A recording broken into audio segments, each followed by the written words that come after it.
Tara mga bossing, samahan nyo ako at papasyahin natin yung inaglagan natin dito sa gawing Nueva Ecija.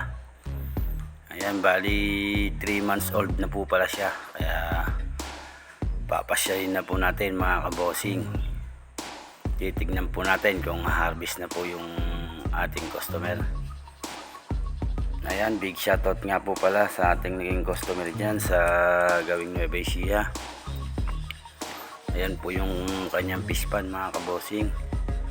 Ayan, napakaganda po ng kanyang pispan, napakaluwang pa. Bali 50,000 po ang kanyang kinarga po dyan. Ayan, pinapapasyal niya po sa atin para makita po kung harvest na nga po siya. Ayan, big shoutout nga po pala sa mga customer natin dyan sa gawing Isabela na yan, dyan sa La Union, Ilocos, Pangasinan. Ayan, big shoutout sa inyo mga sir. Diyan nga po, ayan, pakakainin po natin para makita po natin kung gaano na po kalalaki yung kanyang alaga. Makikita po natin mamaya kung pwede na po siyang harvestin. Ayan, sa gusto nga po palang mag-alaga ng hito fingerlings or kahit ano pong klaseng isda, PM nyo lang po ako mga kabossing at i-guide po namin kayo hanggang kayo po ay makaharvest sa inyong alaga. Kami pong tututok dyan sa inyong alaga habang inaalagaan niyo po sila. At yan nga po, nagpakain po tayo. Napakaganda na nga po ng size mga kabossing. Bali 3 buwan pa lang po siya. Konti na lang po, harvest na po sila. Sa mga pan na po yan, 5, 4. Ayan, sana nakikita ko po. At siyempre hindi po yan magpaparehas ng laki. Meron pong malalaki po talaga yung mga tinatawag pong dugong. Napakarami po.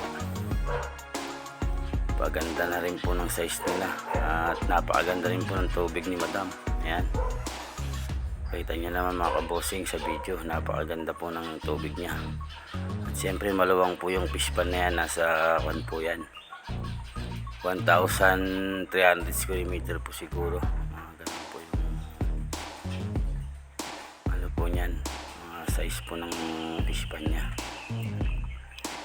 Sa mga gusto pong mag-alaga, PM nyo lang po ako mga kabossing at may guide po namin kayo sa inyong pag-aalaga. Ayan, sa mga naging customer po namin, ayan,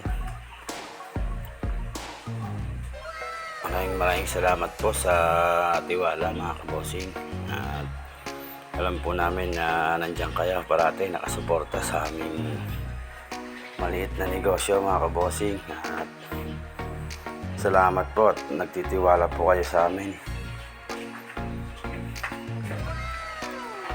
Ayan nga po, nakita nyo naman po sa video, 3 buwan po, halos sa harvest na po yung ating customer. Pakaganda na po ng kanyang mga hito. Harvestin nyo na po yan mga kabossing, mga ilang araw na lang po yan mga kabossing at harvest na po ang ating customer. Ayan, big shoutout po sa mga nakakapanood ng aking video. Subscribe, like, follow, and share po mga kabossing. Malaking tulong na po yan para sa akin. Yan po, Boss Binmar TV, pakisuportahan po mga kabossing. Salamat and God bless. At yan nga po, naglakad-lakad po tayo sa kanyang fish pan. Kukuha po tayo ng pagkain para pakainin po ang kanyang hito. At siyempre marami po siyang alagang mga kambing mga kabossing. Yan, sa mga naghahanap po ng kambing na palahe, PM nyo po ako mga kabossing. At dito po sa farm na to, nagbibenta po siya ng kambing na palahe. Yan, malalaki po yung lahi mga kabossing. Kung kayo po yung maraming kambing, ito na po yung pagkakataon nyo mga kabossing na mabigyan na magandang lahi ang inyong kambing. Ayan, makikita po natin, pakakainin po natin sila. At nang makita po natin kung kailan po siya harvesting, schedule na po natin ng harvest ng ating customer para tayo rin po ang kukuha sa kanyang harvestin mga kabossing. Kaya wala po kayong problema sa grow out mga kabossing. PM nyo lang po kami kung gusto nyo pong mag-alaga, dahil kami rin po ang kukuha sa inyong mga alagang mga hito.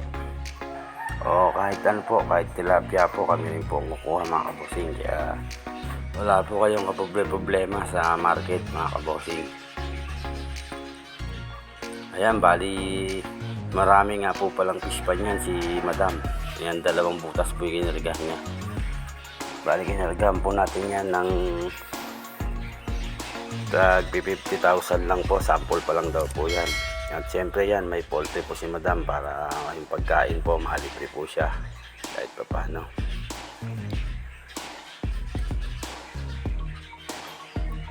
Yan, sa mga nanonood po ng aking video, salamat po mga kabossing. Sa bawat share nyo po ng aking video, malaking tulong na po yun para sa akin mga kabossing. Kaya maraming salamat po sa mga nanonood po ng aking video. God bless po mga madam, mga sir, mga bossing. Walang sawang suporta mga kabossing. Alam ko po nandiyan kayo para sa akin mga kabossing. At yan lang po, God bless. Salamat po.